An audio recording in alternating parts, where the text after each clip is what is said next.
Hello, everyone. Welcome to another episode of What If Nothing Is Wrong with You? So important, such an important question.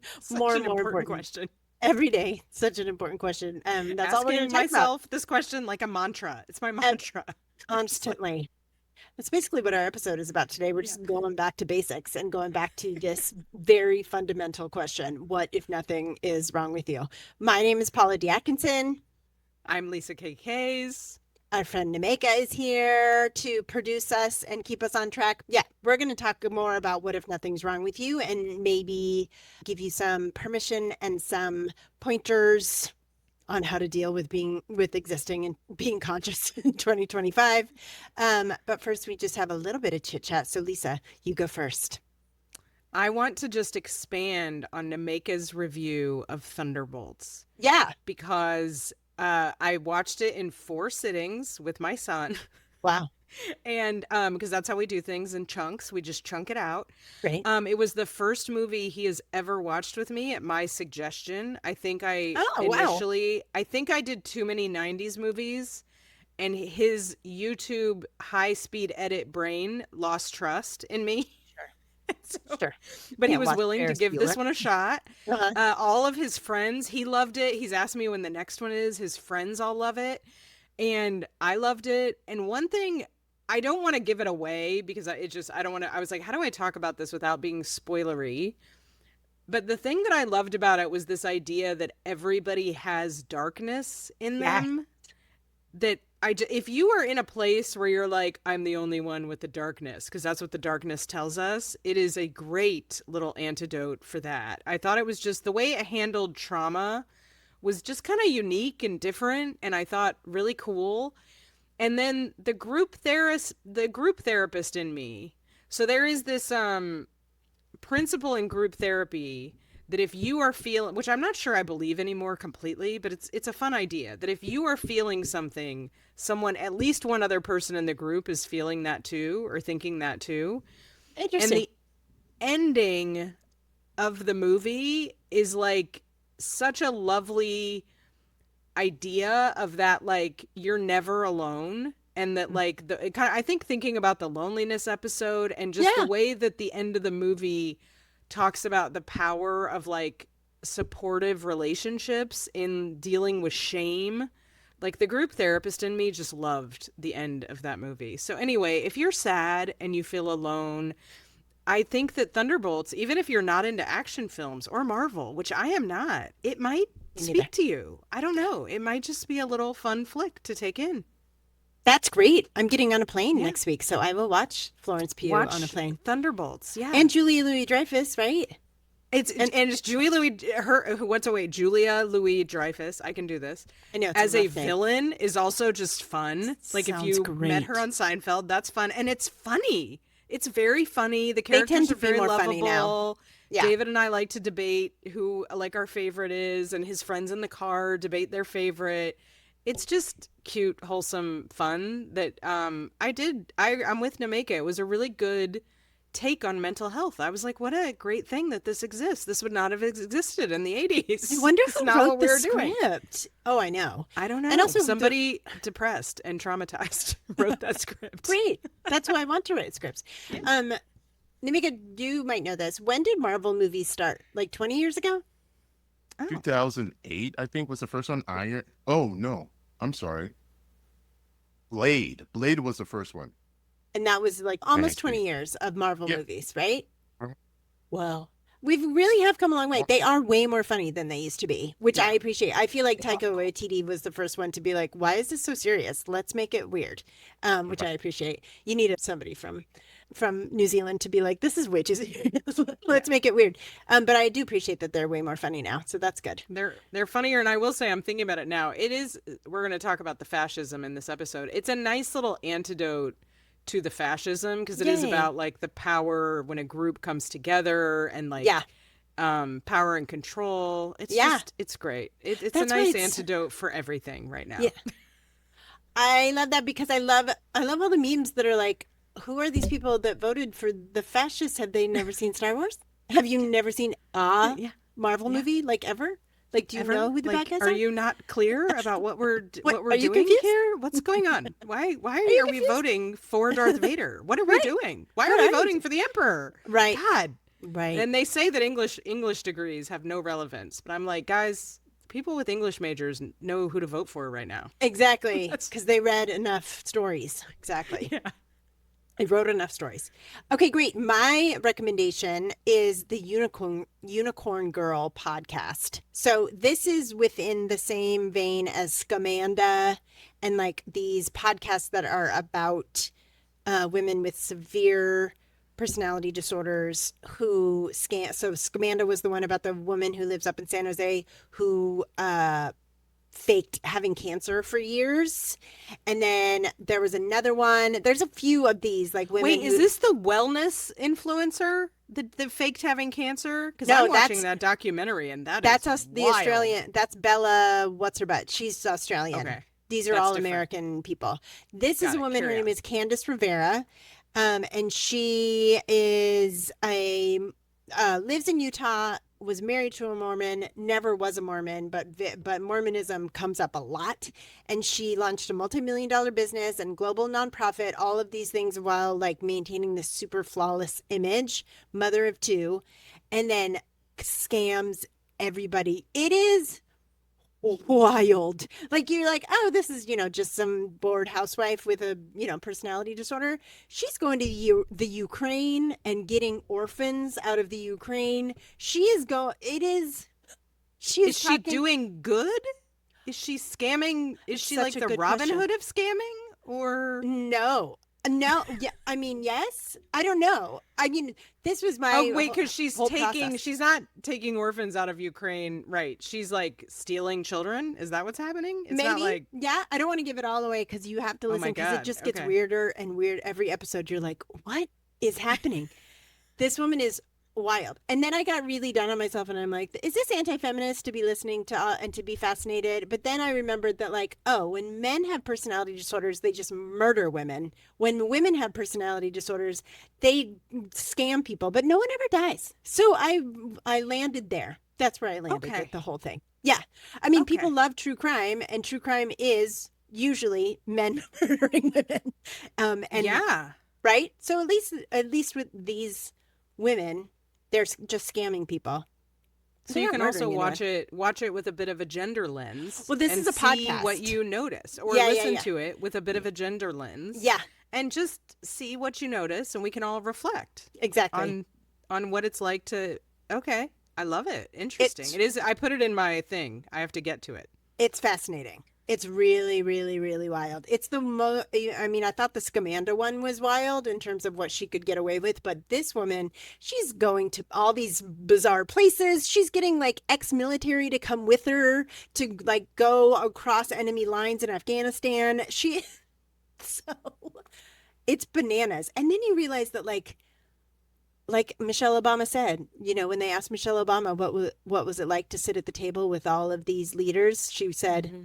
They're not that smart. They're not that smart. She's like, I realize that nobody is that. They're right? really not that impressive. Nobody knows what they're doing. Nobody knows what they're doing. So if you need I'm excited because I've been thinking a lot about how we hold women's badness versus men's badness. Yeah, that's what I'm saying. I'm intrigued to listen to this as a bit of a case study. Yeah, I mean, she's sounds like she's really misbehaving. Villain. Yeah. She's a villain. It's true. But it's so interesting what women do in their villain. She started 6 multi-million-dollar companies, one of which she overfunctioned with it. Yeah, she didn't destroy things. She built things. Yeah. One of which was by name only, but was to end sex trafficking of children. So like that's what women do with their personality disorders. Well, and the woman that started the blood thing that didn't work. Oh yeah, the scammer. Like that was also an Amanda. She was trying to do something good for you. That would have been a great thing. I mean, I still think about every time I get blood drawn. I'm like, God, I wish that idea would have worked. I wish that was real. I was like, I wish that was real. I mean, she's trying. She's not destroying.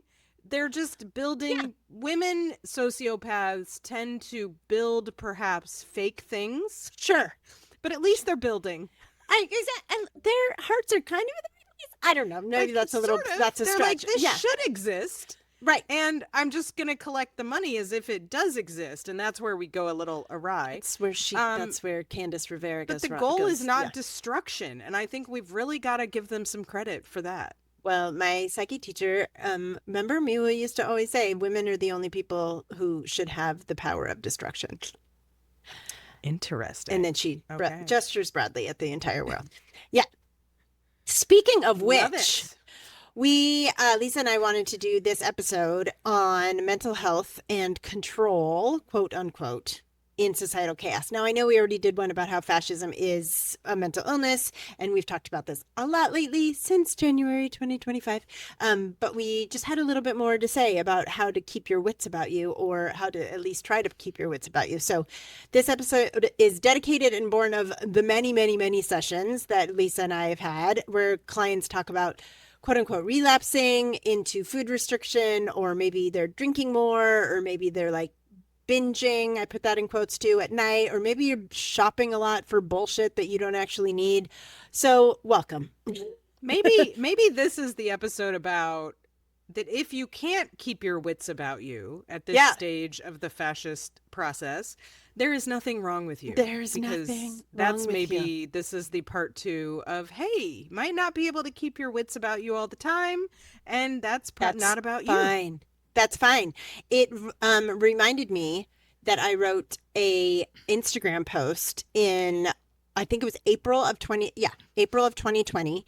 And I want to read it to you, which it's foreshadowing. It says, again, this is Paula's brain in April of 2020. I'm having session after session of people feeling anxious, sad, exhausted, crazy, lonely, and then blaming themselves. And I wrote in big letters, you are not doing anything wrong. There is nothing wrong with you.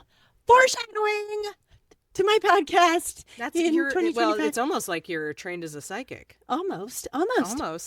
And then I go on. Please don't underestimate the effect of the pandemic and all of the societal chaos and all of the political chaos and all of the uncertainty that's in the air that you're absorbing constantly. Right now, it's nuts. Please be nice to you. I feel like I had a point. That's great. I know. So first, almost. So, Lisa, I want you to first talk about what it's like to live in Washington, D.C. ahora. Well, Paula, it's not the best. Okay. It's not great. Okay. So I think what I will just say, some things that I have heard repeatedly are, I feel small.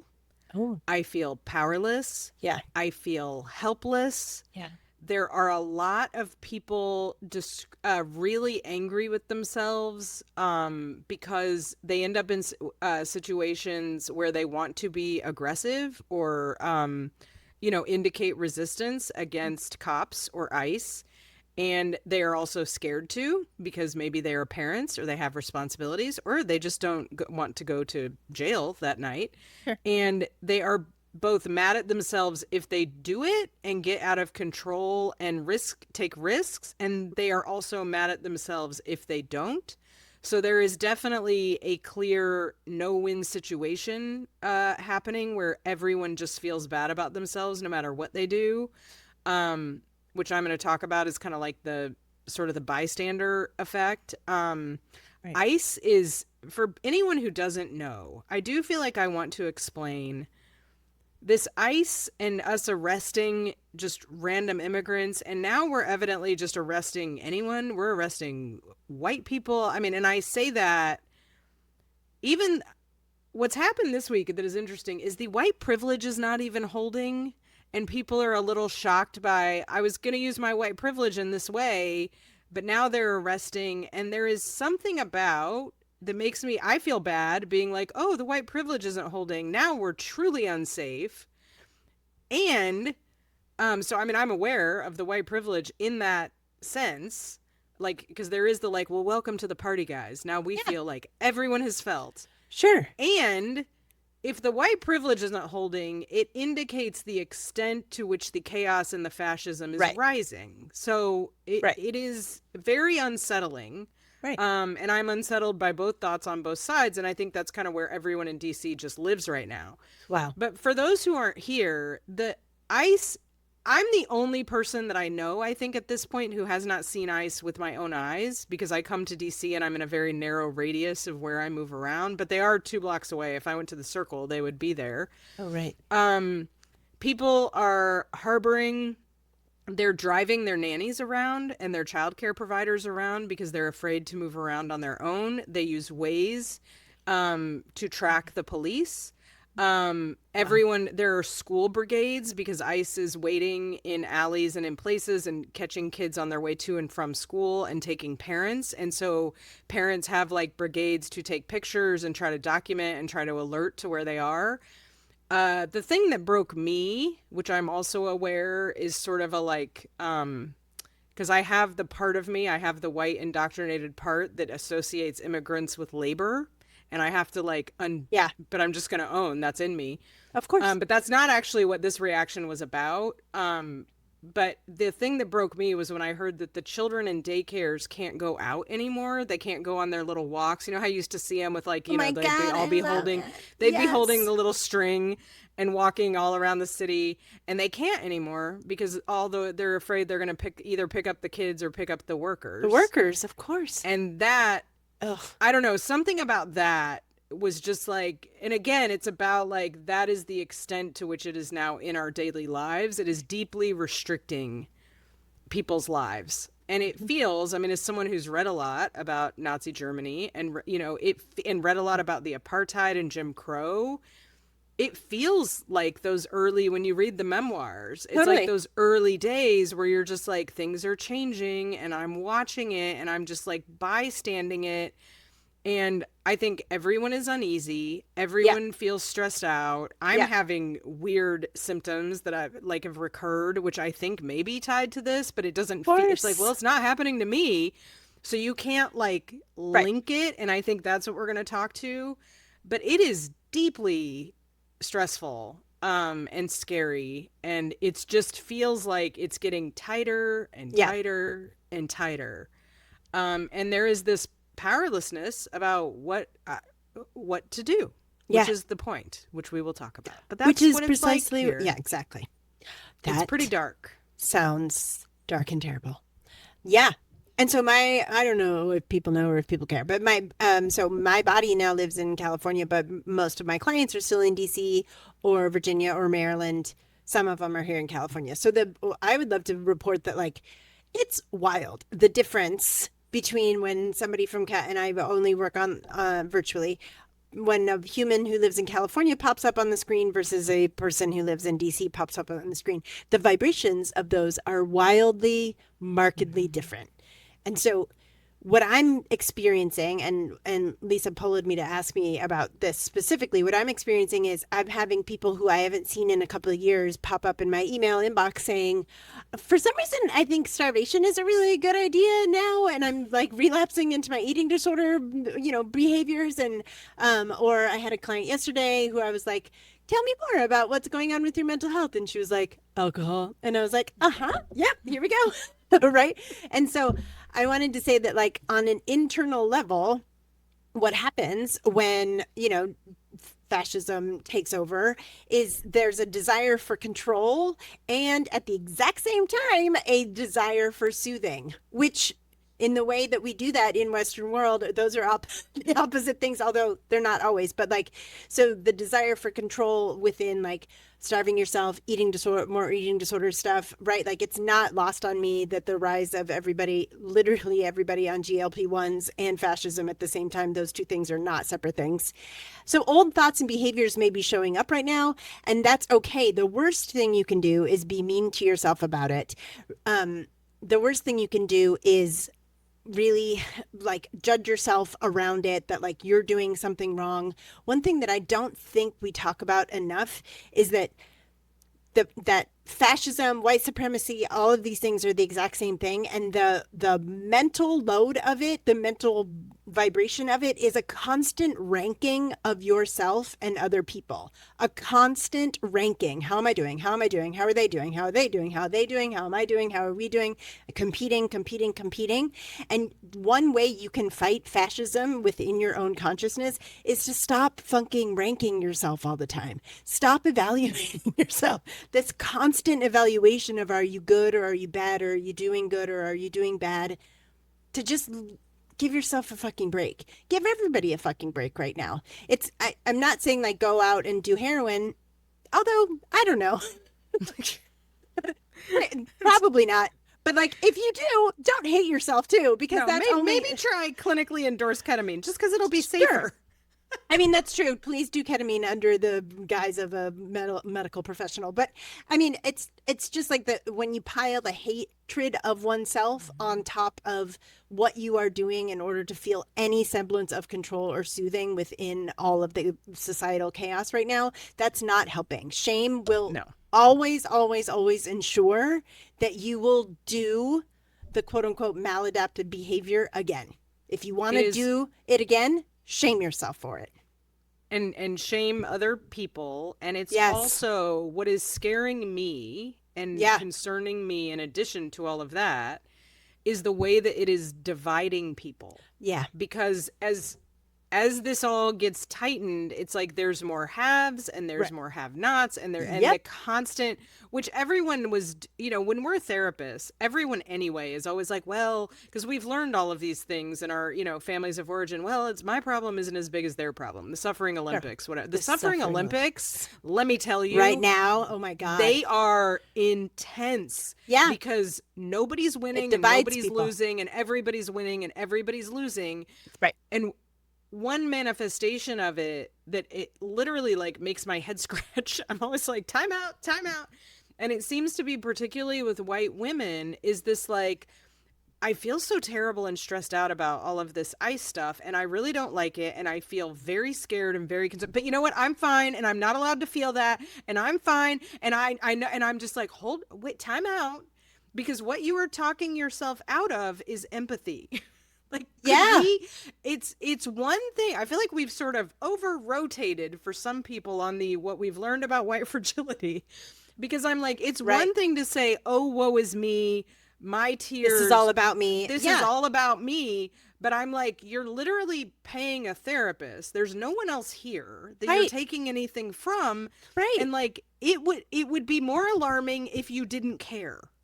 That would be terrifying. I'm a little worried that we're like eroding, because if it becomes like, well, I can't talk to her because she's not doing well and I'm doing better than her, and it's like, oh my God, that's how they divide us, guys. That's the division. You're doing it right now. Yeah. And we are going to have to figure out a way through that. And because that is how this all, the whole point of fascism is to create in and out groups. And then to create stricter and stricter definitions of how you stay in, and to make everyone really, really, really want to be in. Yeah. And so we have to not buy in. It's like, for God's sake, they're creating certain in and out groups that we cannot battle. I cannot take on ICE. I don't know. No. That's not something that I think I can deal with. But I can, like Paul, you're saying, I can refuse to mentally create additional compartments and additional layers of separation between people that I don't need to separate myself from. Yes. Like, empathy is fine, guys. It's fine. It's the only thing that's going to save us. Like, no one wins the suffering Olympics. No one. Yeah. And I feel like I need to say, even though it seems obvious, but maybe it's not, like, there's a difference between centering your experience and having your heart fucking broken because children are being taken off the street. There's a huge gray in between those two things. If you are saying my feelings are the most important feelings that exist, that's fucked up, because they're just not. But if you're also like refusing to have your heart broken, that's also going to give them the control. So yes, please have your heart broken open by children being starved on purpose on the other side of the world. Don't become a robot. They want you to become a robot. And we don't want you to be a robot. That's not great either. But it's like these mental games are, it's like really making it difficult, I think, for anyone. And it starts with that sense of like, there's something wrong with me. Like whatever's happening, I'm doing it wrong. Right. And it's like, and that's what the piece I wanted to talk about is, so I'll start with, because I like to boil things down to like the family or the personal and then bring it back up, is to me, it is the no-win dilemma. Right. Like the reason we all feel bad is because we can't if other people are in pain, we shouldn't feel good. So it's like, right. I mean, that is empathy. And so if you have like if you're in a relationship with a narcissistic person, I'm just going to use diagnostic terms, even though we don't love to, but we're just going to. Okay. One of the traps that they're really good at setting often is the no-win situation. Yep. So I take care of them, I can't win because I don't do it right. I abandon them, I can't win. Like they're really good at that bind. You're always wrong. And you're always wrong. And that is what this is societally. If I am aggressive with ICE and I end up in jail, that's wrong. And I'm going to feel bad about that because I'm really not supposed to do that. But if I don't do anything, that's wrong. And so that's how we know. It's like nothing is going to feel good. And that's not because you are bad. No. And what it sets up that I think about is like when you have, let's say you have like super controlling parents or somebody setting up that no-win situation. Yeah. What I always say to people is do whatever you want to do. If you can't win anyway, do what you want to do. Because what kids then have to choose is I have to either conform. That's the soothing I think you're talking about. Yeah. Or I have to rebel. And when you're somebody who's only conforming or rebelling, you're only reacting. You are not you. Yeah. And you're fighting fascism is like, well, I'm going to just do me. That's and that's where like I'm trying to kind of hold people is like, what do you, and yes, we want to analyze consequences and we, fine. Right. But like ultimately there is no right. Everybody thinks there's one right way. And that's what white supremacists tells us, that there's a right and a wrong, but there's what's right for you. And that might be very different. That we don't like gray. I don't know if you noticed, but we do not like gray in our weird imperialistic colonial systems. We don't like the gray, and there is a lot of gray. Yeah. I think great. So what I want to talk about is like how it shows up. This is perfect. How it shows up in your internal system around ways in which you might be soothing yourself now that you maybe weren't soothing yourself a year ago. Okay, who cares, right? Remember that, like you were just saying, right? Like the conforming or whatever. Remember that discipline is a battery. It always runs out. It always leads to rebellion. So if you are doing abstinence for the sake of, and I'm talking about with alcohol, with food, with whatever. If you're doing abstinence for the sake of abstinence or discipline for the sake of discipline, it will always lead to a fuck it. It will always lead to a fuck it. Rigidity for the sake of some false virtue always leads to a need to blow it all up. And that's why I say, the opposite of perfection is permission. Infinite permission equals infinite choice, which is what you're talking about. Like if you give yourself infinite permission, then you will be able to decide, do I want to drink? Do I not want to drink? Do I need a drink? Do I not need a drink? Yeah. Do I want to eat if you eat a whole box of Oreos, fine. No one cares. Your body will be fine. We're all going to die. All of our bodies are full of microplastics. Like okay, that's fine. If you give yourself infinite permission, that's what leads to the place where you can actually make a choice for what you want to do for you. But if you're doing it from a place of like, I'm a bad girl, it's I should all the shoulds do this. It's wrong to do this. A good person would do this. A bad person would do this. Oh my God. And I think it comes up not just with the the dieting, the food restriction, which I think a lot of people are struggling with, understandably. Yes, of course. Like I have to go to every protest. I have to do every action. I have to do, I cannot enjoy a moment of my life. I think we've talked about this on the podcast before, but because this horrible stuff is happening and ergo I must do. And it's like, it is great to protest. It is important to protest. By all means, go to the protest. If that's the way that you do things, sure. Right. But also if you're tired one day and you're going to get burnt out from protesting, or you just don't wanna that day, like maybe not, because then the protesting becomes a form of fascism. Like a form of shoulds. That's it. And that's where I think there's this like black and white, whether it's going to the gym or it's going to the protest, or it's like, I can't enjoy anything because not everyone on earth is enjoying everything right now. Yeah. That's not, that's not helpful, and it's not sustainable. And even if it were, it wouldn't be desirable because you're also not living your life. You're only reacting. Right. There is a tension, I think. What I think about is there's this tension between reacting to the environment around you. And I don't want us to pretend the environment doesn't exist. I don't want us to all go, oh, well, I'm an individual and I get to go to the spa and yoga and I don't have to care. That's not what I'm saying. Exactly. But there is a tension between the community and the environment around us and like ourselves. Yeah. And if we're not doing the like, who am I and what do I want to do and how do I want to live my life and what's important to me, and even taking agency in how I resist, we're just doing the fascism because we're being 100% informed by what is around us. Even if I'm just rebelling against it, my entire life is being dictated by that. And that's what I don't want. I'm like, I don't care what you choose. I just want it to be like your agency. And what's authentic to you. It's like when people get out of like diet culture and thin worship and come to my side, I own it. And then they just flip it, and then they're like, I can't have a salad. I can't ever go to the gym. And I'm like, no, you're doing it right now. Yeah. Like we're burning it all down. I have to convert everyone around me, or I have to like only. And it's like, not really, because those might be relationship. That person might not be ready. And you're like, you're not enjoying that relationship and that person for who they are. It's like, it's just, anything that feels, I think, like this responsibility or this drive or this righteousness, like compulsion, or righteousness. It's like, that's where we might want to go.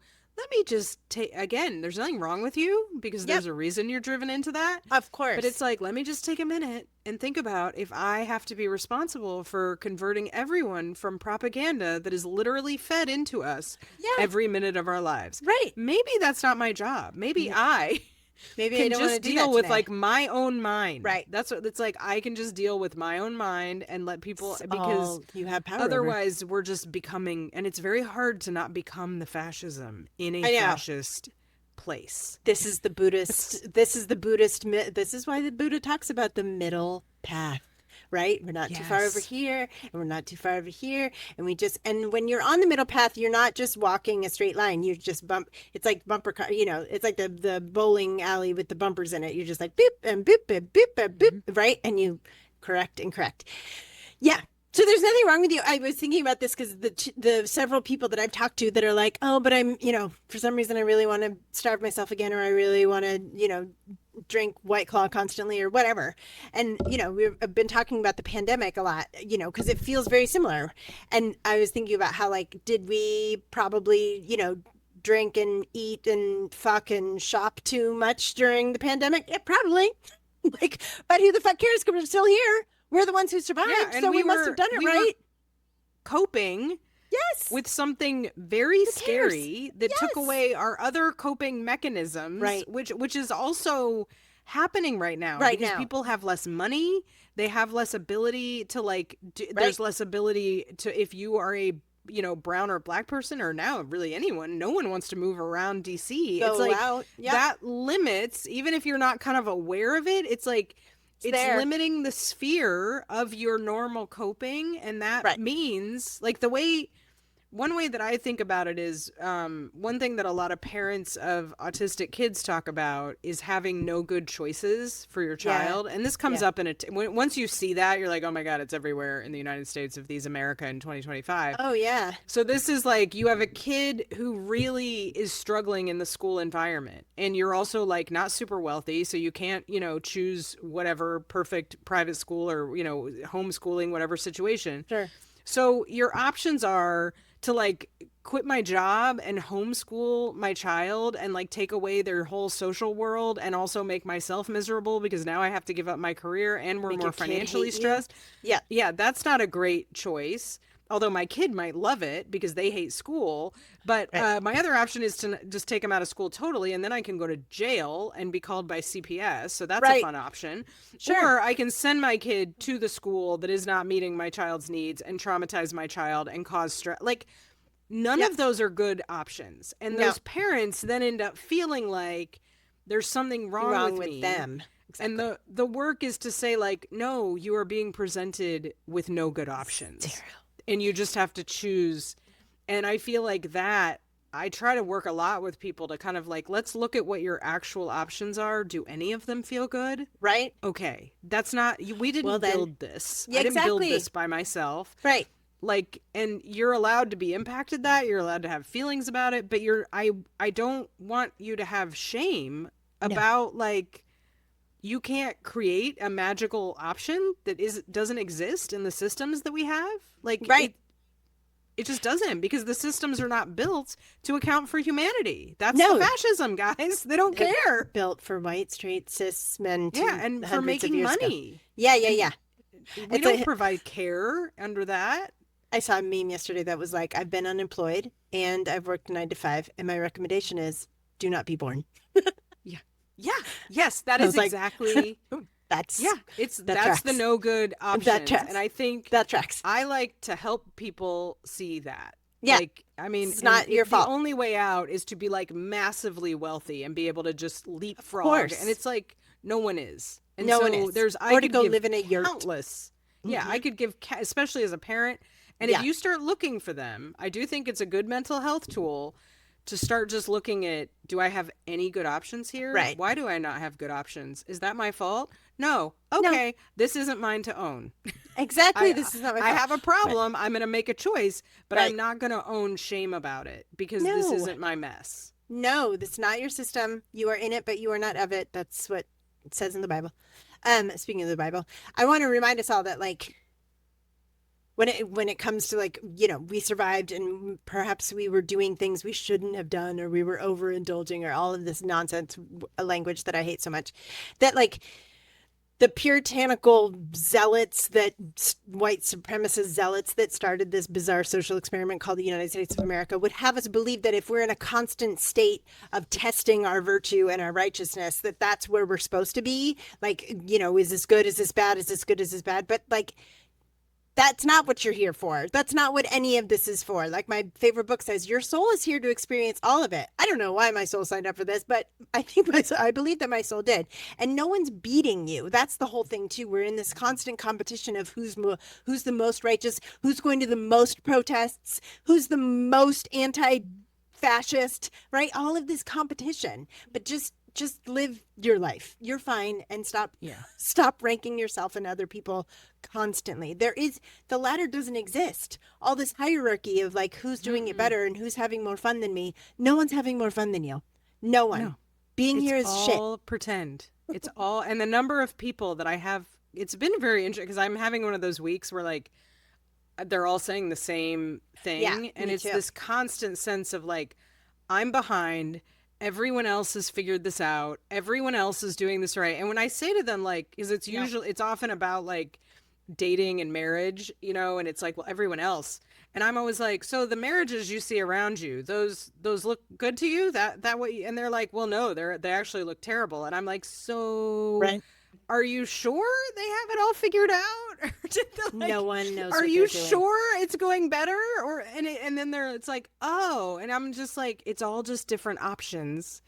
But like, and if you go down that road, you learn that lesson. You go down that road, you learn that lesson. Right. But no one's having more fun.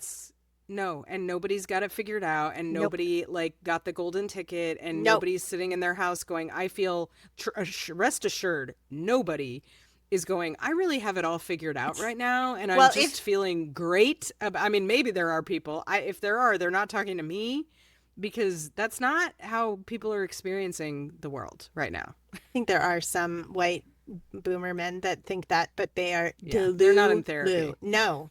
They're not. But everyone around them is in fucking therapy to deal with them. Yes, exactly. And so it's like, do you want to be that? Or do you just want to be like a struggling person that has a conscience and some empathy and is trying to figure it all another out? bozo on the bus, like the rest of us. Yeah. Exactly. Yeah. Right. So be nice to yourself. Be kind to yourself. Please. Right now is weird and hard. And I don't know why we all signed up for it, but we did. Here we are. Here we are. And you had your last meme was something like, what was it, when we try to make our bodies smaller, the fascists win? Was that when we starve ourselves, the bad guys win. And I feel like also when we beat ourselves up mentally, the bad guys win. The fascists win. Like when we hate ourselves and shame ourselves, and that leads us to buy more shit, and it's like, and to feel like we can't talk to our friend because our friend is doing worse than us or better than us, so we just stay home and we scroll, and we just the fascists are winning, guys. Totally. They're just, that's when they're winning. Right. So anything we can do to just not do that, come together. Is like, just don't beat yourself up, because shame is the road that it all emanates from.